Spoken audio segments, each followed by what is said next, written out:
today's vlog, we're going to be talking about social justice ideologies and hate speech laws in Canada. In today's vlog, we're going to be getting ready, so we're not that bored, but we're going to be getting ready to go absolutely nowhere. And I hope we have fun talking about this. So, in Canada, we highly value the right to free speech. They're kind of a big deal, right? We really treasure our freedom to speak freely, but obviously there are boundaries. There's a plan to make laws stronger, pulling in from from socialism, labor issues, feminism, and critical race theory. It's basically about striking the right balance. We want to keep this period of free speech alive, but also protect people from free speech that's genuinely harmful. The criteria of what counts as hate speech here are pretty tight, and it needs to be harsh, clearly targeted, and publicly stated. So my take on Canada hate speech is that some folks may see them as a bit limiting. But honestly, I think they're spot on for dealing with the realities of our diverse society today. They're not just about stopping the bad stuff from hate speech, but they're also showing that we're serious about values like equality, respect, and living together in a multicultural world, that is. So to keep our diverse community solid, it's crucial we strengthen our hate speech laws. And I'll be exploring this from the perspective of socialism, feminism, and critical race theory. And we're just going to define our eyebrows a little bit the same way we're going to define socialism. What is socialism? So based on Karl Marx's idea, socialism is envisioned as a societal system where the community collectively owns the means of production. This is in stark contrast to capitalism, where labor is treated as commodity and workers are distant from the fruits of their work, leading to the sense of alienation. In Marx's view, labor is not just about performing tasks, it's a form of expressing and fulfilling oneself as a human being. So, strengthening hate speech laws protect workers and marginalized groups from societal alienation. Marx's concept of alienation can be connected to hate speech in a few ways. R1, social division and alienation. You know how Marx talked about people feeling estranged from each other in a capitalist society? Well, hate speech does something similar. It drives wedges between people, creating this vibe where people feel isolated or pushed to the sidelines, much like the alienation you'd get in a capitalist setup. 2. Messing with communal harmony. Marx was all about how alienation rips you away from your humanity and the community. Hate speech kind of plays the same tune. It messes up the social fabric, making it hard for people to get along and understand each other. It's like throwing a wrench in the works of building a community and where everyone feels part of a group. 3. Taking on oppressive systems. And here's a big picture view. Fighting against hate speech is kind of like a line with Marx's vibe of challenging systems that keep people down. He wasn't a fan of how capitalism made inequality worse.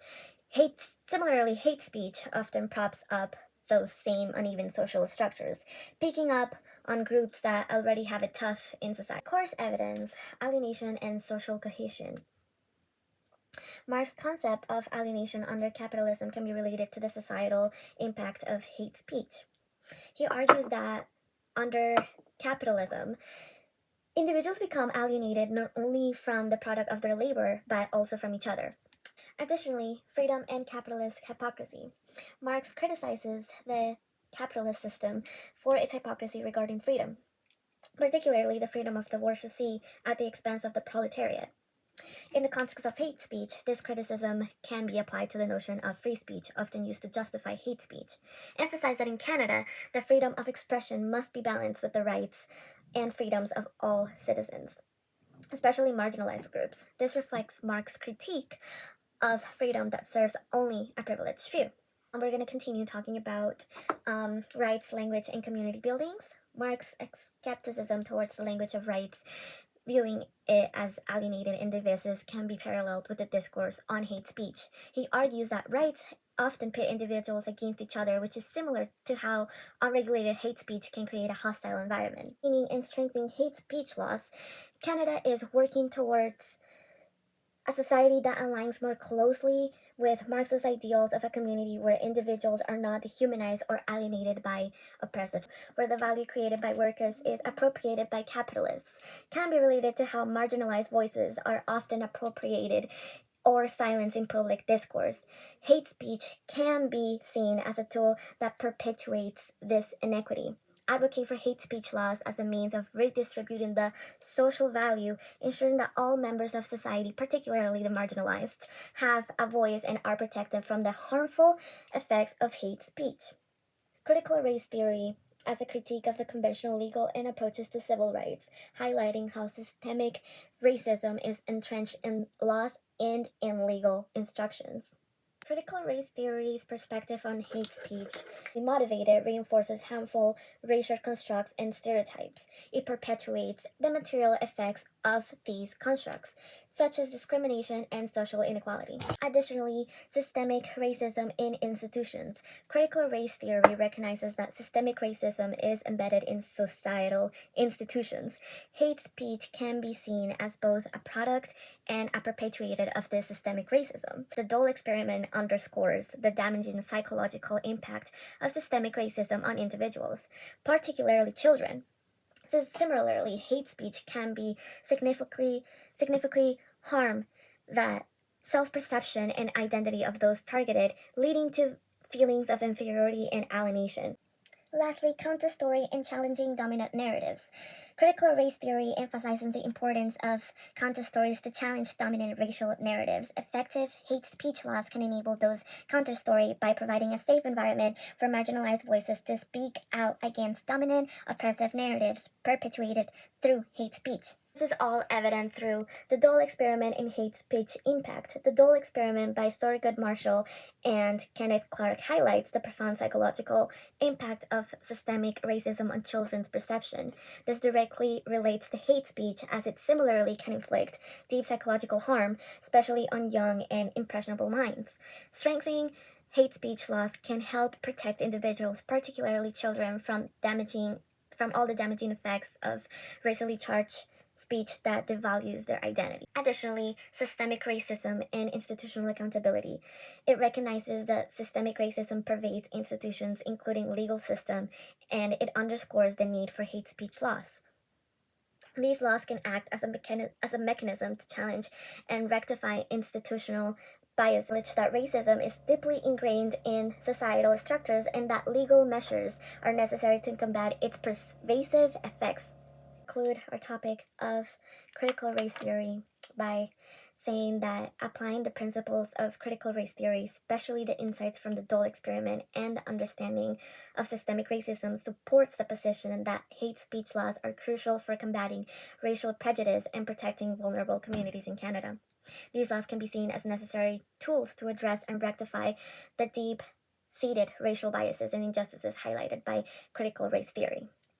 Feminism can be defined as a movement and ideology that advocates for gender equality and challenges gender-based discrimination across different societal and historical contexts. So we can use the Jordan Peterson argument regarding pronoun misuse provides a nuanced understanding of the balance between free speech and protecting individuals from gender-based discrimination and harm. Importance of acknowledging and respecting individual identities, including gender identity. Hate speech laws that protect individuals from gender-based hate speech align with feminist principles by ensuring that all individuals, regardless of their gender identity, are respected and protected in society. The Jordan Peterson's argument centers around the idea that legislating the use of preferred pronouns infringes on freedom of speech. Case of Letitia King, who was murdered and then misgendered posthumously, highlights the significant harm that can come from not responding individual gender identities.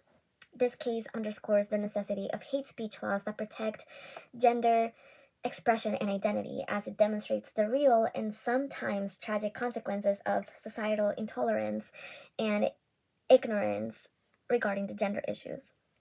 We have the first wave, the second wave, and the third wave. The first wave is suffrage and vote, and focus on women's suffrage and emphasizing the importance of women's voices in the public sphere. This aligns with the need for hate speech laws as a means of ensuring that women's voices are not silenced or marginalized by hate speech, particularly speech that perpetuates gender-based discrimination and stereotypes. Second wave equality in law and how law can entrenched patriarchy directly relates to hate speech laws. These laws can be seen as necessary to combat the legal and societal structures that perpetuate gender inequality. By specifically addressing and penalizing gender based hate speech, these laws work towards demanding the patriarchal norms that have historically oppressed women. And the third way waves emphasis on recognizing and valuing differences among women, including the based on race, sexuality, and class, supports the need of nuanced hate speech laws. These laws should not only prevent discrimination, but also they should recognize and protect the diverse experiences and identities of women. Feminism's evolution towards embracing intersectionality and substantive equality is crucial for understanding the role of hate speech laws. These laws should aim to address the unique challenges faced by women who experience multiple forms of discrimination and ensuring that all women, regardless of their intersecting identities, are equally protected from hate speech. When blending all these ideologies, Marxism, critical race theory, and feminism present a multifaceted critique of societal structures, highlighting the interconnected nature of various forms of expression and oppression. Marxism, with its focus on labor and alienation, examine the capitalist system for creating class oppression. This aligns with critical race theory's examination of systemic racism embedded within societal institutions and feminism's challenge against patriarchal structures and gender-based discrimination. Each ideology recognizes that oppression is systemic, whether based on class, race, or gender.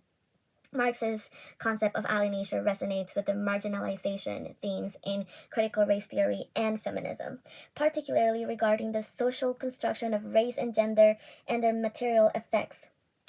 Intersectionality, a key component in both critical race theory and feminism, intersects with Marxism's class struggle, recognizing that individuals can face multiple overlapping forms of oppression. All three ideologies call for transformative change. They all collectively advocate for liberation from oppressive structures and emphasize the power of counterstories to challenge dominant narratives, whether they are about class, race, or gender. And as we have explored today, the intertwining ideologies of Marxism, critical race theory, and feminism offer us a powerful lens to view and understand the complexities of our society. That's something that's for sure. We have to educate ourselves about all of these ideologies and we have to explain it to future generations. This is going to be the final look. I hope you enjoyed my vlog. I hope you enjoyed all of the ideologies that I talked about and how I was able to merge them and intertwine them into hate speech laws, and I hope that we can explore this together and continue to work together towards a more equitable and just world. Thank you for watching. Thank you for listening. Goodbye. Have a good night.